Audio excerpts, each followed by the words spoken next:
Hola, ¿cómo están? Qué gusto que nos acompañen este martes 25 de enero en la UNAM Responde. Como cada día les hemos preparado un programa muy variadito, tenemos recomendaciones.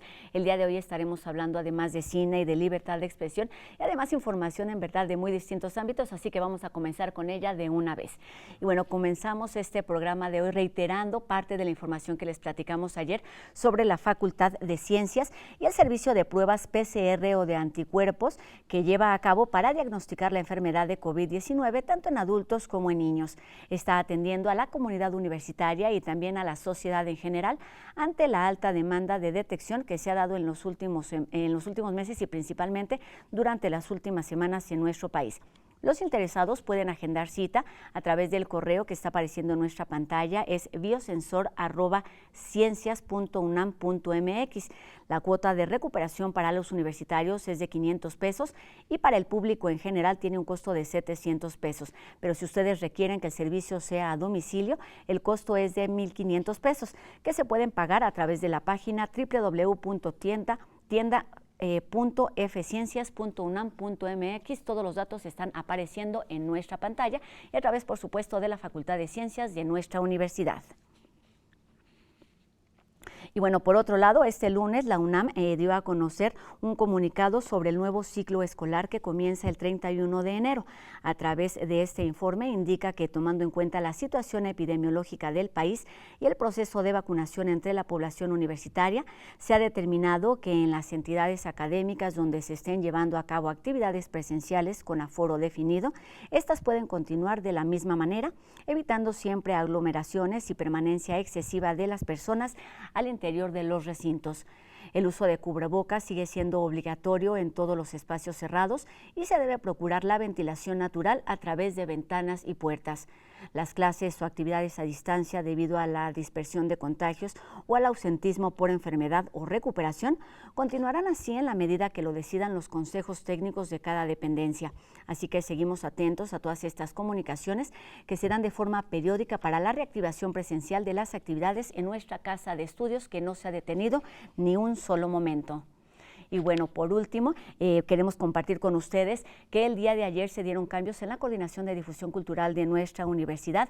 Asumió el cargo como coordinadora la maestra Rosa Beltrán, quien sustituye al escritor Jorge Volpi, quien estuvo al frente de los procesos y de las actividades culturales de esta casa de estudios durante los últimos 5 años, atendiendo a poco más de 14.5 millones de personas. Durante su nombramiento, la también escritora se refirió a la consolidación de proyectos actuales, a su necesidad de atraer y visibilizar la diversidad de voces y resaltó 2 palabras que serán clave para su dirección: pospandemia y pospatriarcado, para imaginar un mundo fuera de lo que hemos venido viviendo, así lo dijo. El cambio de estafeta se dio en una ceremonia breve en la que el rector Enrique Graue agradeció al doctor Volpi por iniciativas como el Festival El Aleph, el rediseño de la revista de la universidad y la inclusión y la equidad de género, temas prioritarios en los tiempos que vivimos para nuestra universidad y para el país. Así que enhorabuena para ambos en los cargos que desempeñarán y siempre amplia actividad para la coordinación de cultura de nuestra universidad.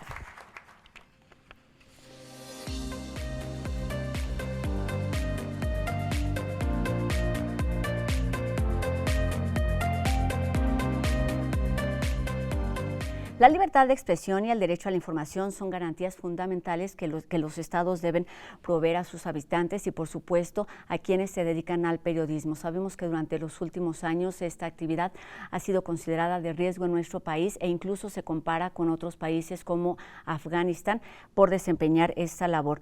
Simplemente esta semana comenzamos con la noticia del asesinato de la periodista Lourdes Maldonado, asesinada en Tijuana, Baja California, y que se convierte en la tercera periodista asesinada en lo que va de este año. Por supuesto, hechos lamentables que no deberían suceder ni en México ni en ninguna otra parte del mundo. Y pues sobre estos temas de libertad de expresión y de censura se han levantado también muchísimas voces y hoy vamos a platicar durante los siguientes minutos sobre Silencio Radio, un documental dirigido por Juliana Fanjul, en donde pues nos cuenta un poco la historia que vivió la periodista Carmen Aristegui hace algunos años cuando fue víctima de censura y su voz se apagó en la radio, pero vamos a comenzar con el tráiler para ver de qué se trata.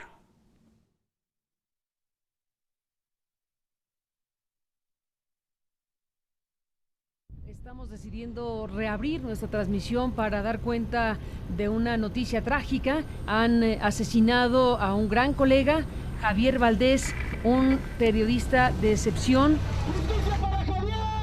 2 años antes de que asesinaran a Javier, decidí buscar a Carmen, pues acababan de censurar su programa de la Radio Nacional, privándome, como a millones de mexicanos, de mi derecho a escucharla.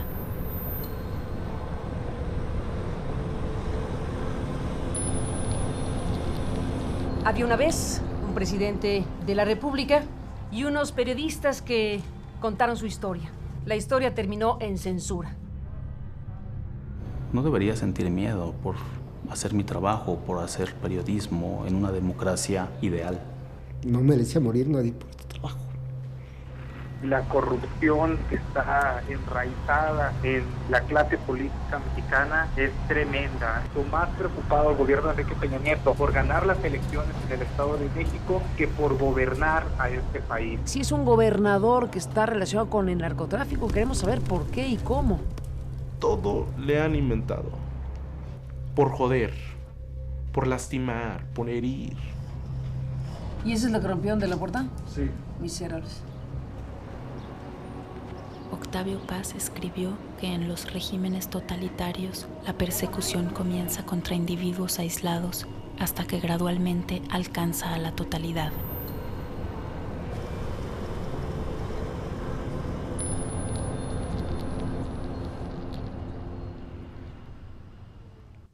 Tanto Juliana Fanjula, creadora, como la periodista Carmen Aristegui estuvieron hace unos días en la explanada de La Espiga, aquí en el Centro Cultural Universitario, para la presentación, para el estreno de este documental. Y en este mismo espacio, nuestra compañera Nadia Rodríguez tuvo la oportunidad de conversar con ellas, y esto es parte de la conversación que tuvieron aquí en Espacios Universitarios. Vamos a disfrutarla. 2 años antes de que asesinaran a Javier, decidí buscar a Carmen, pues acababan de censurar su programa de la Radio Nacional, privándome, como a millones de mexicanos, de mi derecho a escucharla. Bueno, yo era radioescucha de Carmen desde niña, fue algo que heredé de mi padre. Tengo recuerdos de despertarme y ya esa voz estaba sonando en la sala de mi casa, y fue una tradición que conservé una vez que me pude ir al extranjero a estudiar. Y fue ahí, en Suiza, cuando en marzo del 2015, de repente ese puente de comunicación con México, de la noche a la mañana dejó de sonar y desapareció.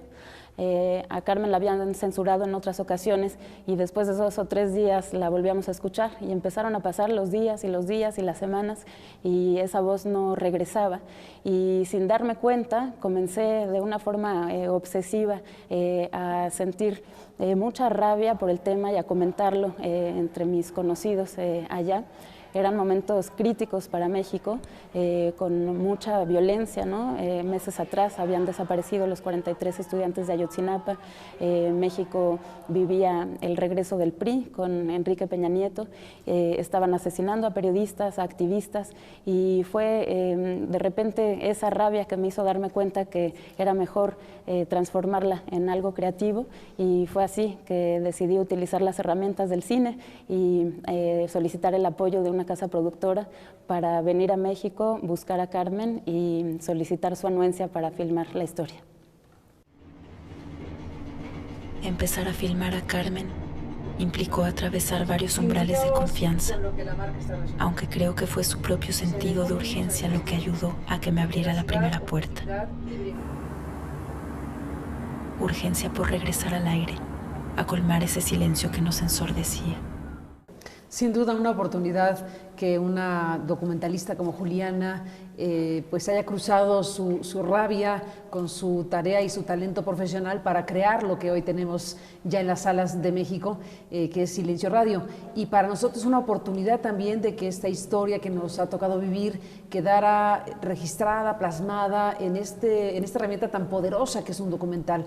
Se puede contar la historia de muchas maneras, nosotros lo podemos narrar en los espacios donde podemos estar, se puede escribir, se puede contar, se pueden hacer varias posibilidades de comunicación, pero la herramienta, el lenguaje del cine pues es eso, es otra posibilidad enorme de que algo que es importante para una sociedad como es la libertad de expresión, de que algo trascendente como la circunstancia por la cual atraviesan periodistas que deciden seguir haciendo su trabajo, que quede registrado ese mensaje en un documental, y en un documental como este pues es realmente muy valioso, muy importante. Para el equipo del que formo parte ha sido no solo entrañable, no nos conocíamos, pero nos conocemos ahora después de varios años de estar en este pues, trayecto para capturar los momentos que ahora están en el documental. Y pues cuando Juliana se acercó y planteó la idea de hacer un documental, pues yo en un primer momento reaccioné pues con un sentimiento encontrado respecto a si realmente yo me sentía cómoda o con una circunstancia más o menos resuelta para que alguien estuviera siguiendo algunos de los momentos o los momentos más importantes de estos últimos años en las muchas batallas que tuvimos que dar, desde luego hasta en los tribunales, desde luego con nosotros mismos, desde luego construyendo nuestro propio espacio, todos los capítulos que nos ha tocado vivir y que Juliana y su equipo nos permitieron registrar de esta forma.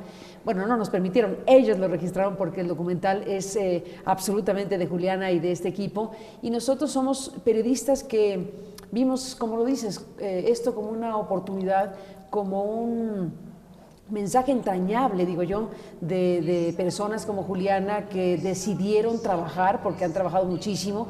Es un tema de muchas horas de grabación, muchas horas de edición, de selección, de entender cómo contar esto que ellos han querido contar.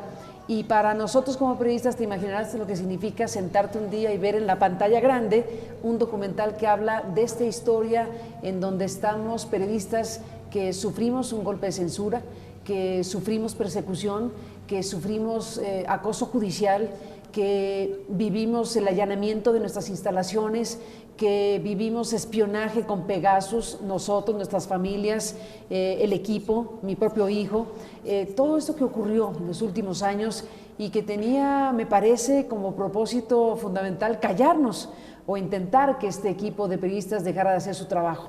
Bueno, nuestra decisión fue no, nuestra decisión fue seguir, y este documental nos impulsa más. Este documental nos dice, no nos equivocamos, porque el periodismo, la información, lo que la gente tiene que saber es algo que hemos decidido continuar haciendo como nuestro trabajo.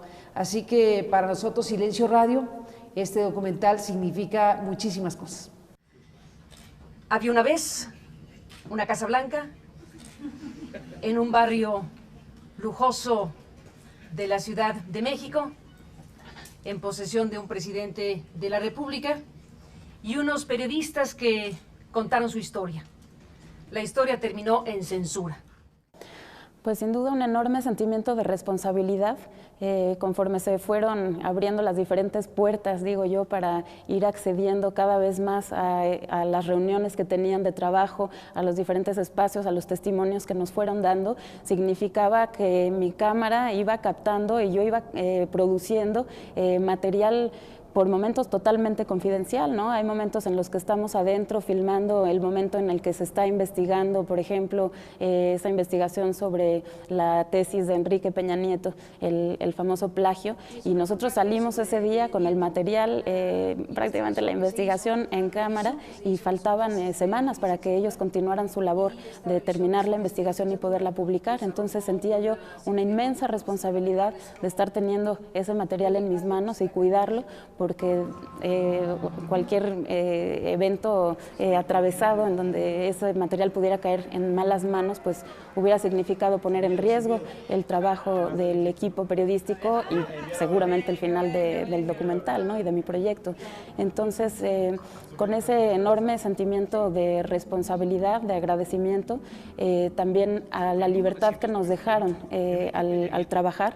Yo digo, en ningún momento se me pidió que mostrara mostrara una página del guión que por supuesto escribimos, que mostráramos las imágenes conforme las íbamos levantando. Entonces ese respeto, esa confianza fue mutua, y en ese sentido pues fue una gran aventura, entrañable también para mí poder estar de cerca, poder palpar de cerca lo que significa ser un periodista aquí, los retos y los riesgos a los que se tienen que enfrentar. Hola, saludos a todas y a todos. Estamos aquí de regreso, después de un año, 10 meses en que este grupo de periodistas del que formo parte sufrió un golpe de censura que nos expulsó de la radio mexicana. Esa frase alguna vez la escuché a una gran amiga mía y yo se la robé y siempre la cito, a Georgina González, que es una gran colega, que decía ella, al final de cuentas, el optimismo es casi una obligación moral, porque si no tienes ese impulso vital de creer que las cosas pueden ser diferentes, de creer y trabajar para que las cosas sean diferentes y mejores para ti, para la sociedad, pues al final de cuentas se agota el impulso, se agota el espíritu mismo que se necesita para hacer un trabajo que nosotros creemos trascendente, porque trascendente es que las personas de un país, de una sociedad, estén informadas, porque trascendente es que se enteren de lo que tienen derecho a saber, porque trascendente es que puedan tener cotidianamente un espacio o muchos espacios en donde puedan saber de lo que está ocurriendo ese día, esa mañana, ese tiempo que nos toca vivir. Por eso, al final de cuentas, está esa frase, está esa idea de que por más adverso que pueda o sea el panorama, por más injusto que pueda ser el tiempo que te toca vivir, por más indignante que pueda ser un ataque a tu libertad, a tu trabajo, al trabajo de tus compañeros, hay que seguir adelante. Y seguir adelante significa tener esa reserva, pues sí, de optimismo de que el asunto puede cambiar y solo cambiará si ponemos de nuestra parte. Y poner de nuestra parte significa que nosotros como periodistas sigamos haciendo nuestro trabajo, que el público siga interesado en escuchar y en saber y en ver y en enterarse de lo que están haciendo los periodistas o la gente que se dedica a esta tarea. Al final, creo que el documental mismo y nuestra propia realidad nos dice que esa es la ruta correcta. Hoy, cuando estamos viendo el estreno, quién lo dijera, en salas comerciales, un estreno en la Universidad Nacional con una pantalla fantástica, en el MUAC, en la Espiga, en esta explanada fantástica de nuestra universidad, todo eso que estamos viendo en este 2012, en este 2022 que estamos conversando, bueno, pues es una inyección tremenda de vida, de emoción, de entusiasmo, de adrenalina y de mucho oxígeno para seguir adelante. En los 4 años que estuve cerca de Carmen, fue notable el tiempo que tuvo que dedicar a los numerosos ataques judiciales que buscaron interferir con su trabajo. Hoy, en uno de los casos, la justicia le ha dado razón y ha confirmado que su despido de la estación fue ilegal. Por un lado, había la necesidad de contar mi propio relato de una historia conocida, si no por todos los mexicanos, por muchos, la historia de censura de Carmen y su equipo, los diferentes acontecimientos que narra la película durante el sexenio de Peña Nieto, la investigación de la Casa Blanca. Hay muchas personas que podrán tener su propia versión de esa historia que compartimos. Entonces, para mí era importante, desde esa subjetividad, realizar el relato, y había por supuesto también la necesidad de llegar al mayor público posible, y eso significaba tocar a un público extranjero. Era uno de los deseos iniciales que yo tenía. Sentía la necesidad de gritarle al mundo lo que estaba pasando en México, sentía que necesitábamos ayuda, y me llenaba de indignación ver a Enrique Peña Nieto y a la primera dama paseándose en Inglaterra con la reina de Inglaterra. Pero hay que decirle a la reina lo que está pasando allá, ¿no? Entonces, con ese deseo de alcanzar a un público que no tenía ni idea de qué pasaba en México, de qué representaba alguien como Carmen Aristegui para nosotros aquí, esa herramienta de la voz en off me permitía también contextualizar el momento sociopolítico del país para que pudieran empatizar, digamos, con la historia.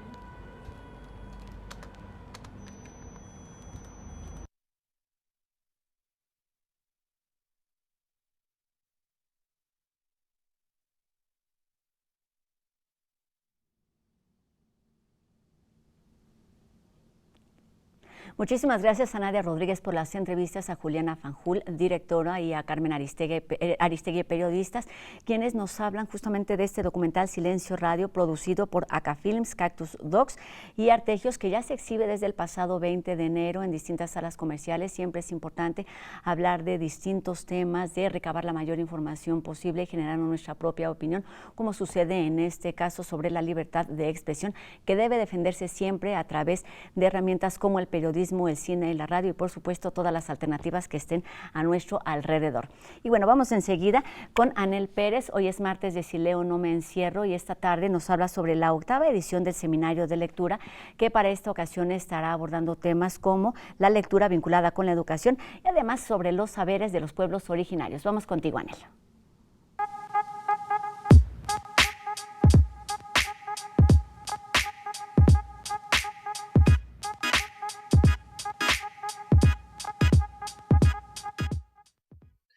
Hola, bienvenidos a este espacio dedicado a la literatura y al fomento a la lectura. Pues empezamos este año con una actividad importantísima, atentos. Estamos por celebrar el 8º Seminario Internacional de Fomento a la Lectura. Esto, como todos los años, lo organiza la Cátedra Extraordinaria de Lectura José Emilio Pacheco.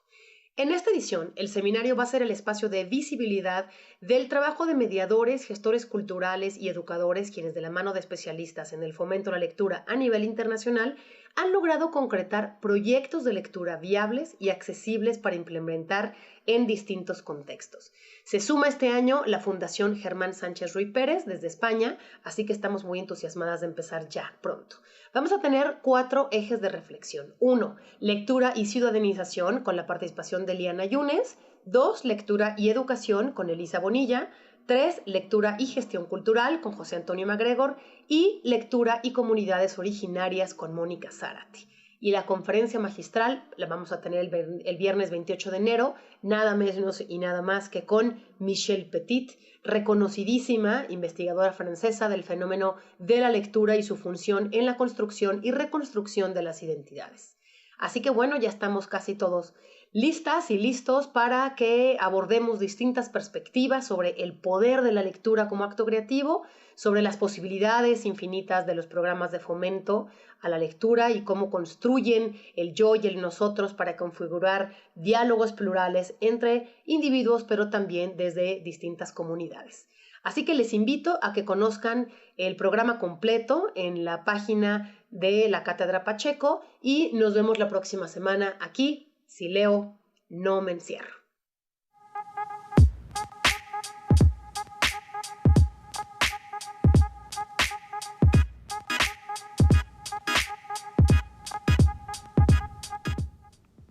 Aquí nos vemos como cada martes con Anel en Si leo no me encierro. Y bueno, este martes fue publicada la convocatoria para el examen de ingreso a licenciatura de nuestra universidad, y esta es solamente parte de la información que podemos encontrar en el número más reciente de Gaceta UNAM. Vamos con un adelanto.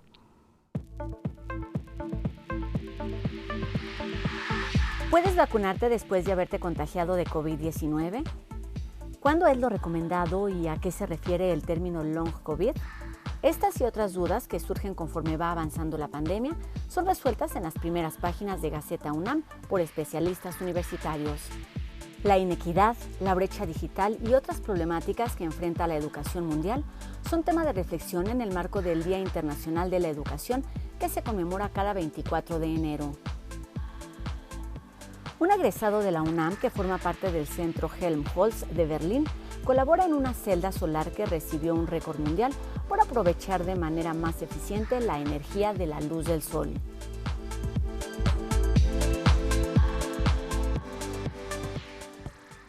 Esta es solamente una probadita de lo que podemos encontrar en el número más reciente de Gaceta UNAM. Podemos irla consultando poco a poco, porque en verdad tiene la voz, reúne la voz y el trabajo de todos esos universitarios que trabajan día con día al interior, por supuesto, de laboratorios, de espacios universitarios y también más allá de nuestras fronteras, como lo acabamos de escuchar. Y con esto terminamos nuestro programa de hoy. Agradecemos a todos ustedes que nos hayan acompañado en esta transmisión. Los invitamos ya también al cine y los invitamos a que se pongan en contacto con nosotros a través de nuestras vías de de comunicación que están abiertas en todo momento para recibir sus dudas, sus comentarios y seguir haciendo juntos este programa. Gracias siempre a todas las personas que hacen posible también esta transmisión día con día desde casa, desde el máster y por supuesto aquí en nuestras instalaciones de TV UNAM.